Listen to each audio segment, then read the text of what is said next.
The rain was coming down hard that Tuesday night, the kind that makes your windshield wipers work overtime and still doesn't give you a clear view of the road. Daniel gripped the steering wheel of his old pickup truck, squinting through the downpour as he drove home from his second job. His shift at the warehouse had run late again and he was exhausted. All he wanted was to get home, check on his daughter, and maybe catch a few hours of sleep before starting all over again tomorrow. Being a single dad wasn't easy.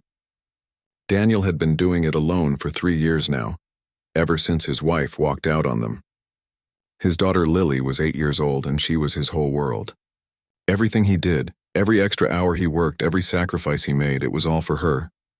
Tonight, like most nights, she was staying with Mrs. Patterson, the kind neighbor who lived 2 doors down. The elderly woman had become like a grandmother to Lily, and Daniel didn't know what he'd do without her help. As he drove down the empty highway, his mind wandered to the bills piled up on his kitchen table. Rent was due in 5 days. Lily needed new shoes because she was growing so fast.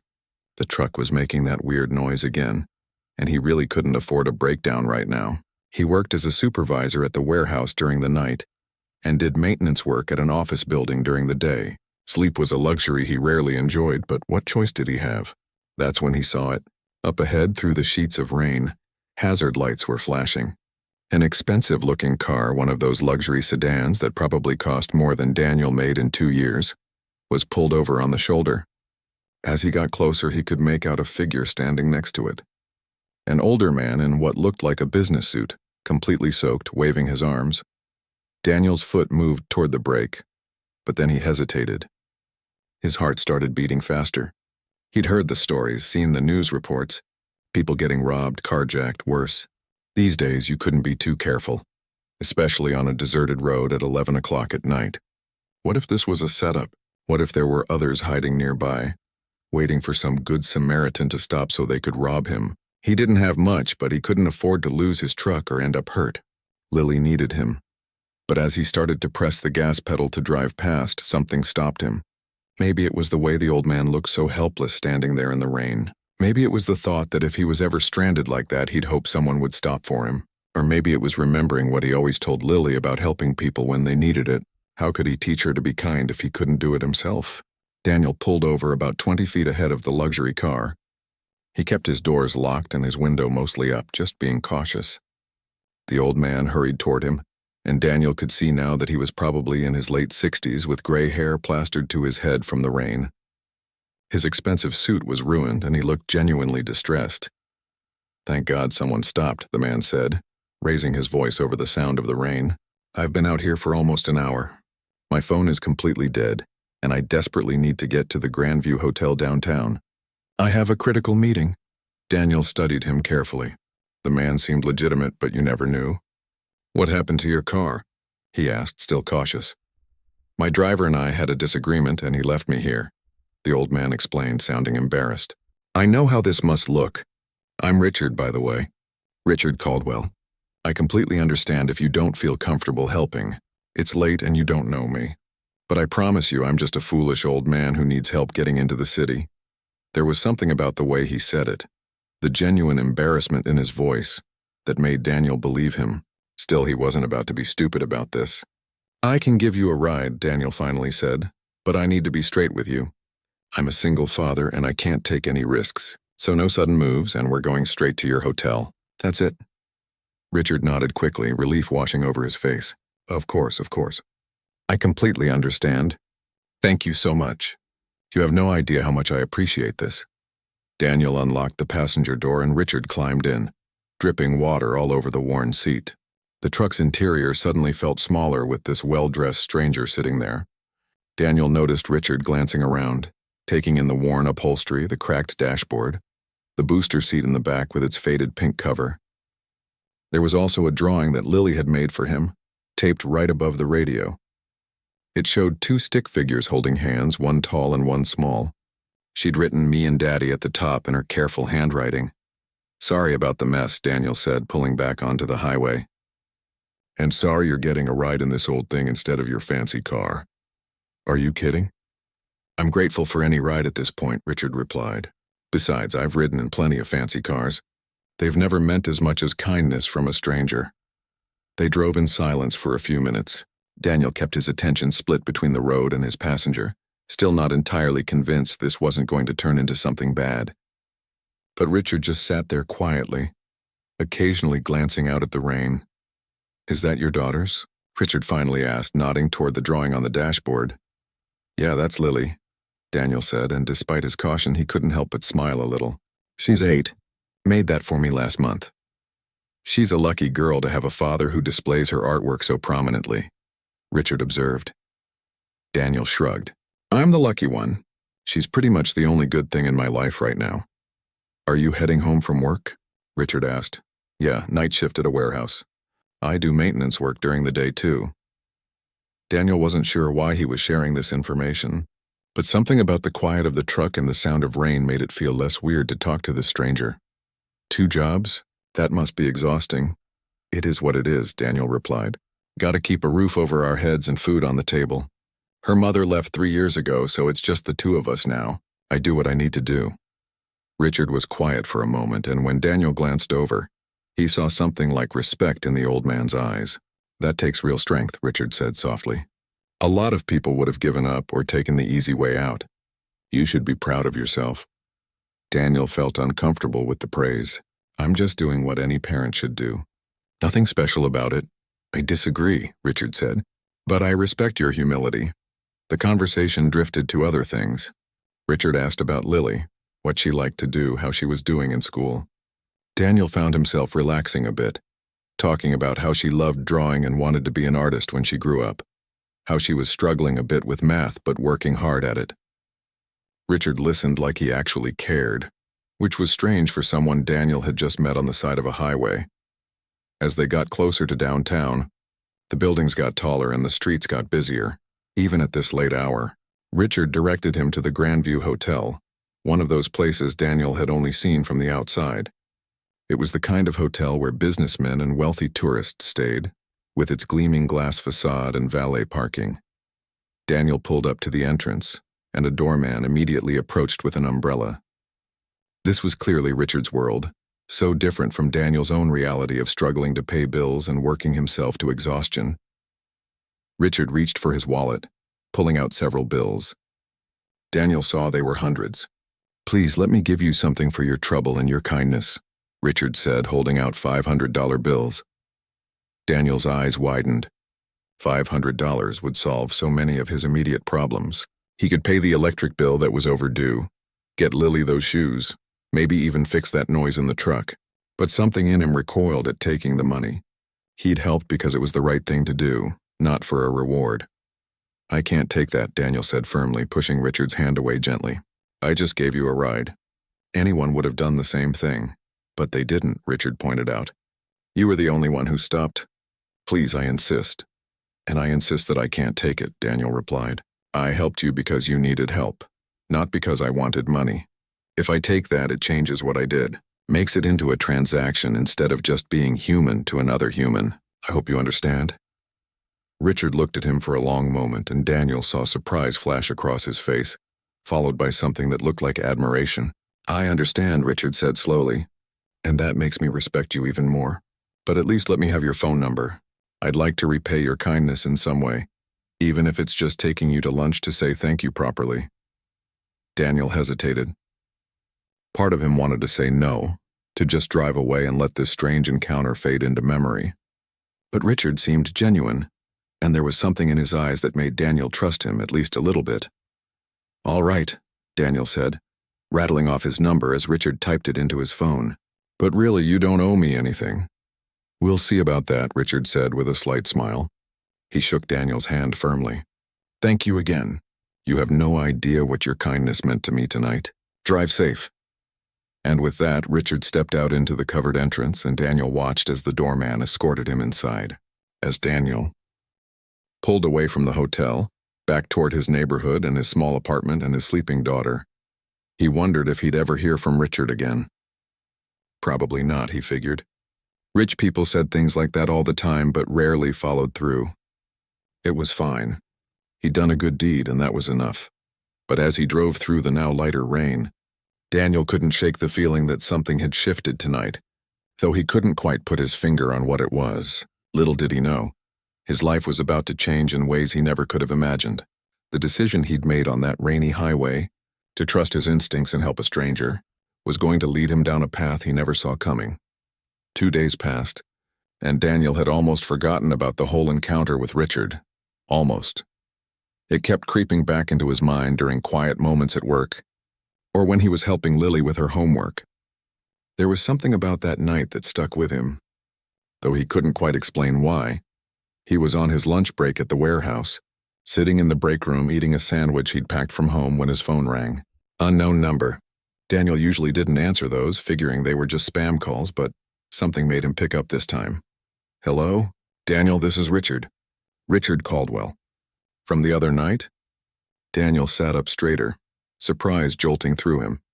He honestly hadn't expected to hear from the man again. Oh, hey. Yeah, I remember. How are you doing? I'm doing well, thanks to you. Listen, I know this might seem forward, but I'd really like to take you to lunch, to properly thank you for helping me out. Are you free this week? Daniel's guard immediately went up. Something about this felt off. Why would a wealthy man like Richard want to have lunch with him? What was the catch? I appreciate the offer, but you really don't need to do that. Like I said, it was no big deal. It was to me, Richard insisted. Please, I'd really like to do this. How about Saturday? I know a great restaurant downtown. Saturday was Daniel's day off, the one day he got to spend entirely with Lily. He rarely did anything for himself, and certainly never went to fancy restaurants. I don't know, he said slowly. Saturdays are my time with my daughter. Of course, Richard said quickly. What about during your lunch break then? Somewhere close to your work? I'll come to you. Daniel wanted to say no. Every instinct told him this was weird. That people like Richard didn't just buy lunch for people like him without wanting something in return. But there was something persistent yet genuine in Richard's voice that made it hard to refuse. There's a diner near the warehouse, Daniel finally said. Nothing fancy. If you really want to do this, we can meet there. Tomorrow at noon? Perfect. Thank you, Daniel. I'll see you then. After hanging up, Daniel stared at his phone, wondering what he'd just agreed to. His co-worker, Tommy, looked over from the next table. Who was that? He looked confused. Just some guy I helped out a few nights ago. Wants to buy me lunch. Tommy raised an eyebrow. Some guy? What kind of guy? Rich guy. His car broke down and I gave him a ride. Now he wants to thank me or whatever. And you're going? Tommy asked, looking skeptical.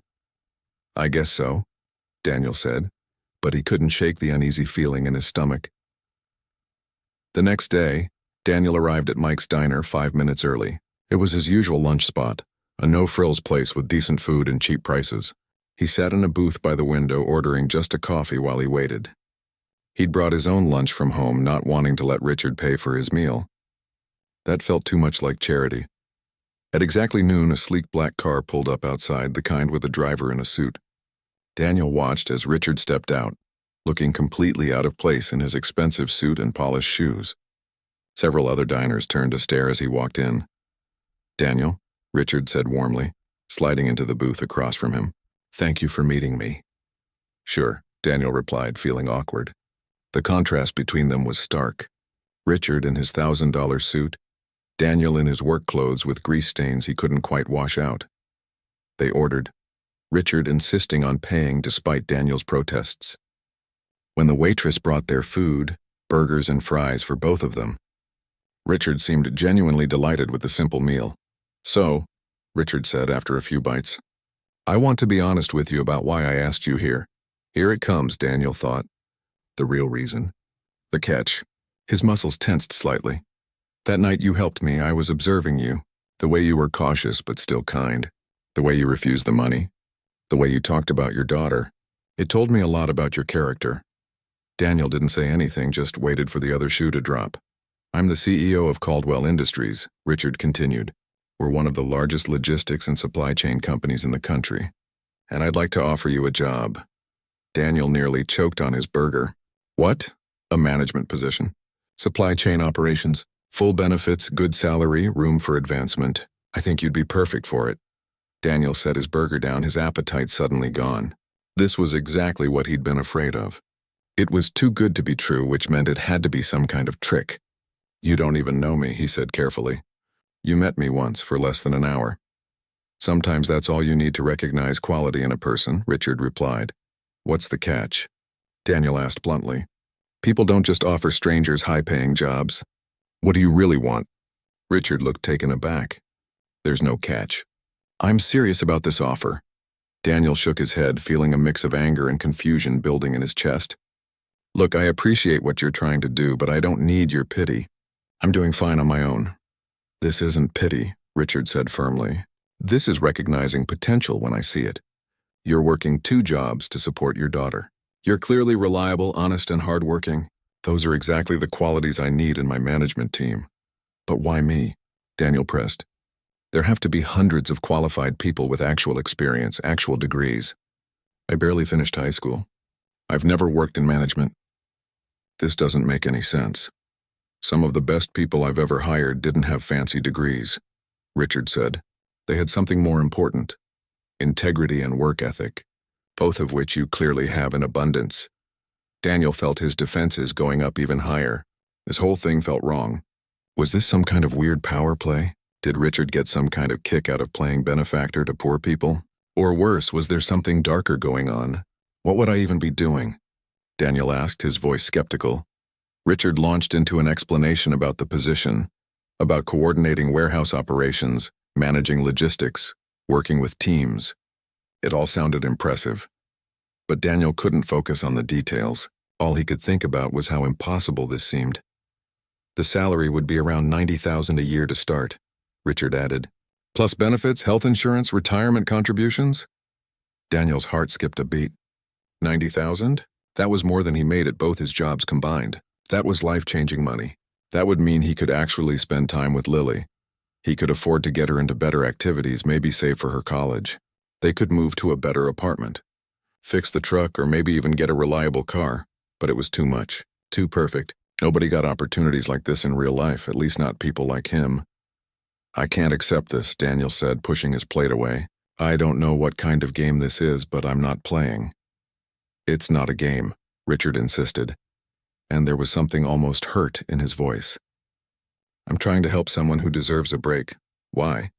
Daniel demanded. Why do you care? You don't know me. You don't know anything about my life. For all you know, I could be a terrible worker. I could steal from you. I could be completely incompetent at this job you're offering.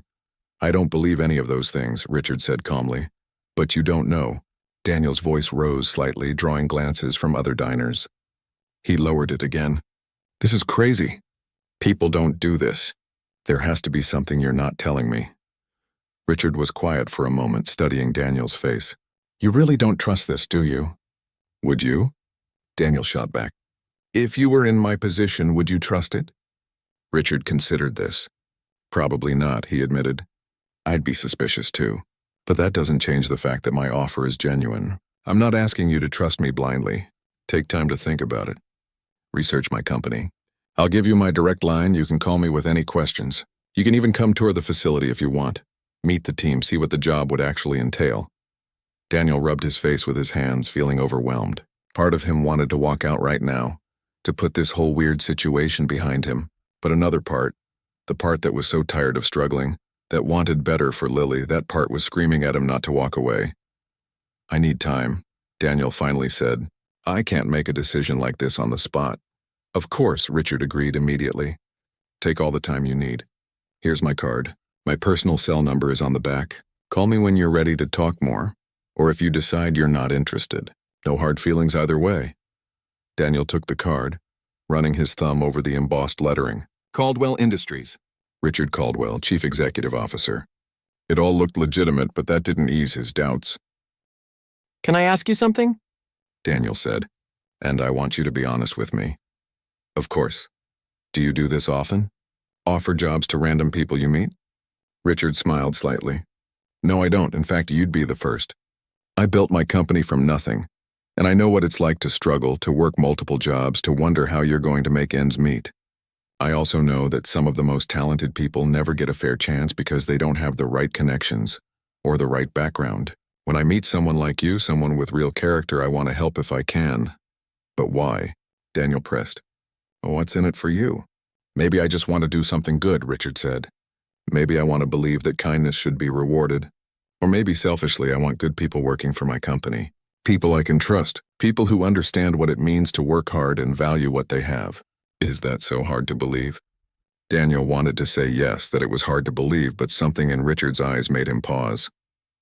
There was a sincerity there that he couldn't quite dismiss. I'll think about it, Daniel said finally. That's all I can promise right now. That's all I ask, Richard replied. They finished their lunch, the conversation shifting to lighter topics. Richard asked more about Lily, about what Daniel liked to do in his rare free time, about his hopes for the future. Despite his reservations, Daniel found himself actually enjoying the conversation. Richard was easy to talk to, and he seemed genuinely interested in Daniel's life, not in a condescending way, but like he actually cared. When they parted ways outside the diner, Richard shook Daniel's hand firmly. I hope to hear from you soon, but whatever you decide, thank you for giving me your time today. Daniel watched the black car pull away, then looked down at the business card still in his hand. He tucked it into his wallet and headed back to work, his mind spinning with possibilities and doubts in equal measure.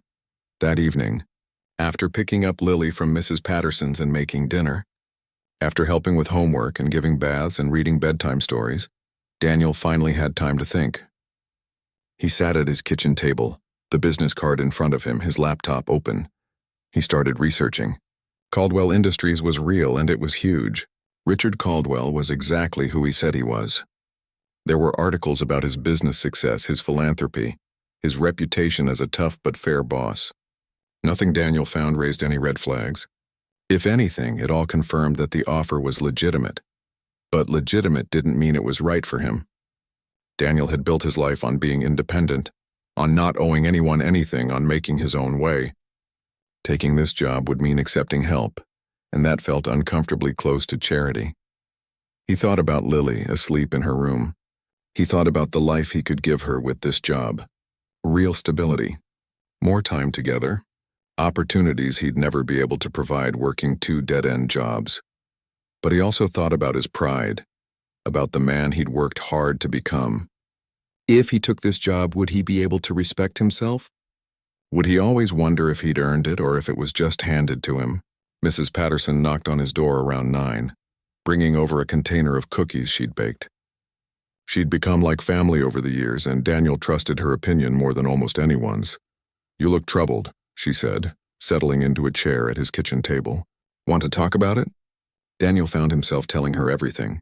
About Richard, about the job offer, about his doubts and fears and the voice in his head telling him he'd be stupid to turn this down. Mrs. Patterson listened quietly, then spoke in her gentle way. Daniel, I've known you for 3 years now. I've watched you work yourself to the bone for that little girl. I've seen you go without so she could have. You're one of the most honest, hardworking people I've ever met. But taking this job feels like cheating somehow, Daniel said. Like I didn't earn it. Why? Mrs. Patterson asked. Because someone recognized your worth and wanted to give you a chance? That's not cheating, honey. That's just how opportunities work sometimes. You think every person who gets a good job earned it purely on their own? People help each other. That's how the world works, but what if I fail? Daniel voiced the fear that had been lurking underneath all his other doubts. What if I take this job and I'm terrible at it? What if I can't do it? Then you'll learn and get better, Mrs. Patterson said simply. Or maybe it won't work out and you'll find something else. But if you don't try, you'll spend the rest of your life wondering what if, and more importantly, you'll be choosing struggle over opportunity because of pride. Is that really what you want? Daniel didn't have an answer for that. Think about Lily, Mrs. Patterson continued. What would you tell her if she was in this situation? If someone gave her a chance at something better, would you want her to turn it down because she was afraid or too proud to accept help? Daniel closed his eyes. She was right. If it was Lily, he'd tell her to take the chance. He'd tell her that it's okay to accept help, that it doesn't make you weak, that opportunities don't come around often and you have to grab them when they do. After Mrs. Patterson left, Daniel sat at the table for a long time, staring at Richard's business card. His hand hovered over his phone several times, but he couldn't quite bring himself to make the call. Not yet, he needed to sleep on it. Maybe tomorrow things would be clearer. Maybe tomorrow he'd know what to do. Or maybe he'd still be just as confused. But one thing was becoming clear through all his doubts and fears. He was seriously considering it, and that scared him more than anything. Daniel didn't call Richard the next day, or the day after that. A whole week went by and the business card stayed in his wallet, feeling heavier every time he touched it. He went through his regular routine, working his warehouse shift, doing maintenance during the day, spending whatever time he could with Lily. But his mind was never fully present. The job offer kept circling through his thoughts like a song he couldn't get out of his head. At night, when he couldn't sleep, he'd pull out his laptop and look at Caldwell Industries' website again. He'd read employee reviews, study the company's values, try to find any hint that this was something other than what Richard claimed it to be. But everything pointed to the same conclusion. It was a legitimate offer from a legitimate company. The only problem was his own head, his own fears. Tommy noticed he was distracted at work. "You still thinking about that job offer?" he asked during a break one night. "Can't stop thinking about it," Daniel admitted. "What's holding you back, man? Sounds like a no-brainer to me. It just feels too easy, like there's got to be a catch somewhere." Tommy shook his head. "Not everything in life has to be a struggle. Maybe you're just finally getting a lucky break. You ever think about that?" Daniel had thought about that. But every time he let himself hope, let himself imagine what life could be like with that job, fear crept in right behind it. Fear of failure, fear of owing someone, fear of losing his independence, fear of making the wrong choice. On Friday evening, he picked up Lily from Mrs. Patterson's house as usual. His daughter had been unusually quiet lately, and he could tell something was bothering her. "Hey, Bug," he said as they walked home. "You okay? You seem sad lately." Lily looked up at him with those big eyes that always melted his heart. "Are you sad, Daddy?" The question caught him off guard. "What makes you think I'm sad? You seem worried all the time, and you don't smile as much. Did I do something wrong?" Daniel's heart broke a little. He knelt down on the sidewalk, pulling her into a hug. "No, baby. You didn't do anything wrong. You could never do anything that would make me sad. You're the best thing in my whole life. Then why do you look so worried?" He thought about lying, about brushing it off with some excuse about work being busy, but Lily was smart, and she deserved honesty at least as much as he could give her. "I have a big decision to make," he told her, choosing his words carefully. "Someone offered me a new job. It would be a really good job, and it would mean I could spend more time with you. But I'm scared because it's different from what I'm used to, and I don't know if I can do it." "Would it make you happy?" Lily asked. "I think it might, but I'm not sure." She thought about this for a moment, her face serious. "My teacher says that sometimes we have to try new things even when we're scared. That's how we learn and grow." Daniel smiled despite everything. "Your teacher is very smart. So you should try the new job," Lily said, like it was the simplest thing in the world. "And if you don't like it, you can do something else. That's what you always tell me when I don't want to try something new." Out of the mouths of babes, Daniel thought. His 8-year-old daughter had just cut through all his complicated fears and doubts with pure, simple logic. Why was he making this so hard? That night after Lily was asleep, Daniel sat in his small living room and really thought about what he wanted. Not what he was afraid of, not what pride told him he should do, but what he actually wanted for his life and for his daughter's life. He wanted to stop being exhausted all the time. He wanted to be there when Lily woke up in the morning, not leaving before dawn for work. He wanted to help her with homework without falling asleep at the table. He wanted to take her places, do things together, give her experiences that didn't revolve around them both being tired and stressed. And deeper than that, he wanted to stop just surviving. He wanted to actually live. He wanted to have dreams again, possibilities. He'd spent 3 years in survival mode and he was so tired of it. But taking this job meant accepting help, and that was the part that stuck in his throat. His whole life he'd been told that real men stood on their own 2 feet. They didn't take handouts. They didn't owe anybody anything. Taking this job felt like admitting he needed help, and that felt like weakness. But was it weakness, or was it just being human? He thought about the night he'd picked up Richard on the highway. He'd helped because Richard needed help. It was that simple. Richard hadn't been weak for needing assistance. He'd just been in a tough situation. So why was Daniel holding himself to a different standard? Why was accepting help somehow shameful when giving it wasn't? Around midnight, Daniel made his decision. His hands shook slightly as he pulled out his phone and Richard's business card. It was late, but Richard had said to call any time. Before he could talk himself out of it, he dialed the number. Richard answered on the second ring, his voice alert despite the hour. Daniel? Yeah, it's me. Sorry for calling so late. Don't apologize. I'm glad you called. Have you made a decision? Daniel took a deep breath. I want to accept the job, but I need to set some conditions first. I'm listening. I don't want this to be a handout, Daniel said firmly. I want to earn my place, so I want a probationary period. 3 months where I prove I can actually do this job. If I can't cut it, I walk away with no hard feelings and you don't owe me anything. If I do well, then we can talk about making it permanent. There was a pause on the other end of the line. Then Richard laughed, a warm sound full of genuine amusement. You're negotiating the terms of a job offer that most people would have grabbed with both hands 2 weeks ago. I need to know I earned it, Daniel insisted. All right, Richard agreed. 3-month probationary period it is, but I'm also adding a condition of my own. Daniel tensed. What condition? You have to actually give this a real try. I know you're going to be nervous and you're going to doubt yourself, especially at first. But I need you to commit to really trying, to learning, to pushing through the fear. Can you do that? Daniel thought about it.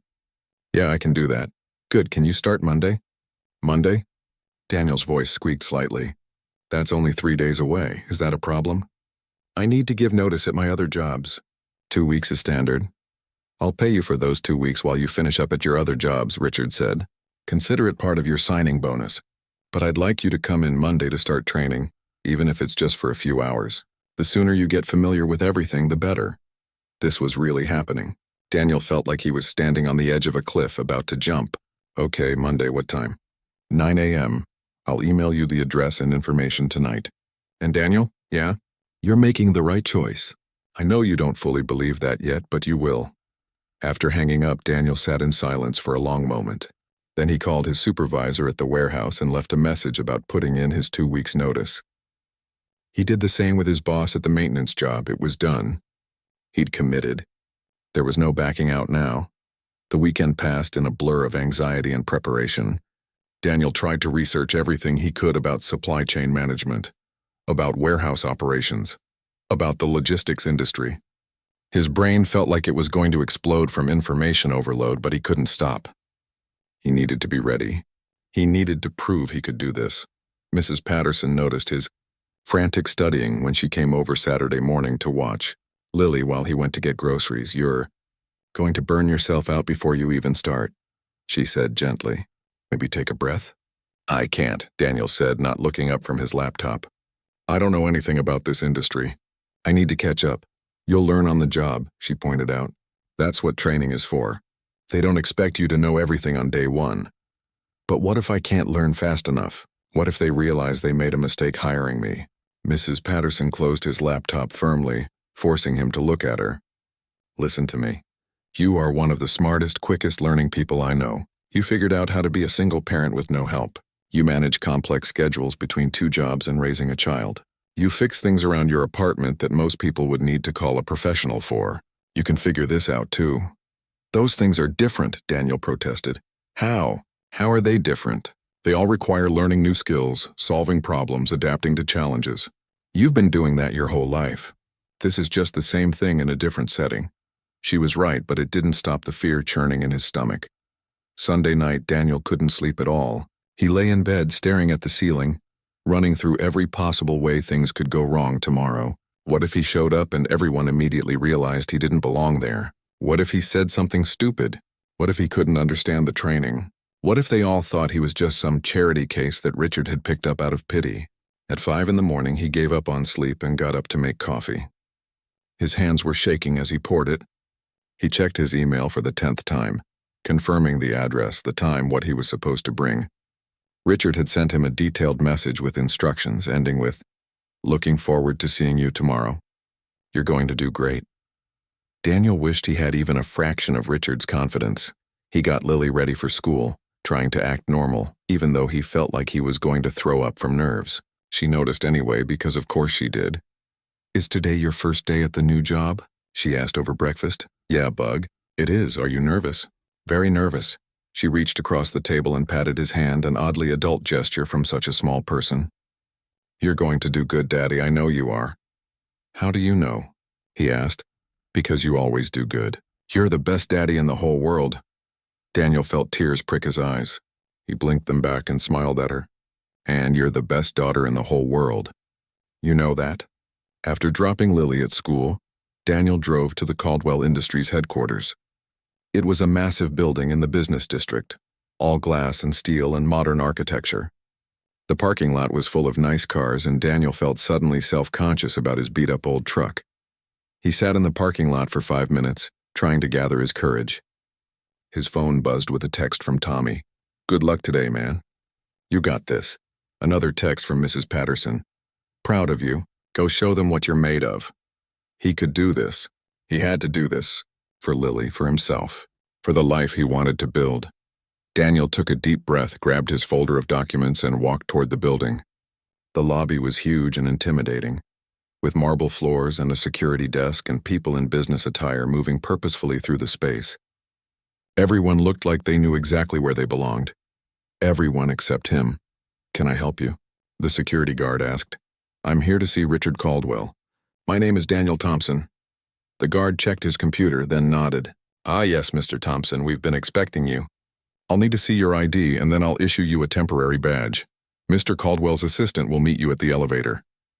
Everything felt surreal as Daniel went through the security process, the temporary badge with his name on it, the elevator ride to the top floor. The assistant, a professional woman named Jennifer, greeting him warmly and leading him down a hallway lined with offices.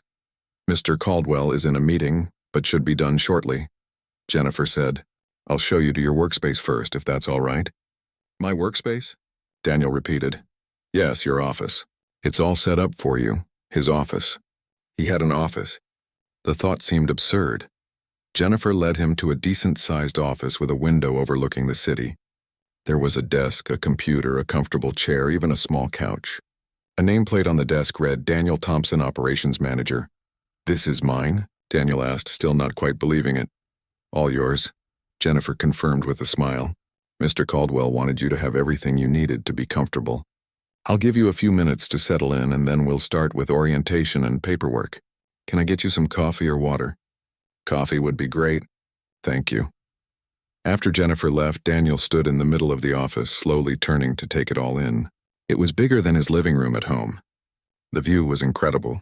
The desk was nicer than any furniture he owned. What was he doing here? He was just a warehouse worker. He didn't belong in a place like this. But then he thought about Lily's face that morning, the confidence in her voice when she said he would do good. He thought about Mrs. Patterson telling him he was smart and capable. He thought about Richard seeing something in him worth investing in. Maybe they were right. Maybe he did belong here. Maybe he just had to give himself a chance to prove it.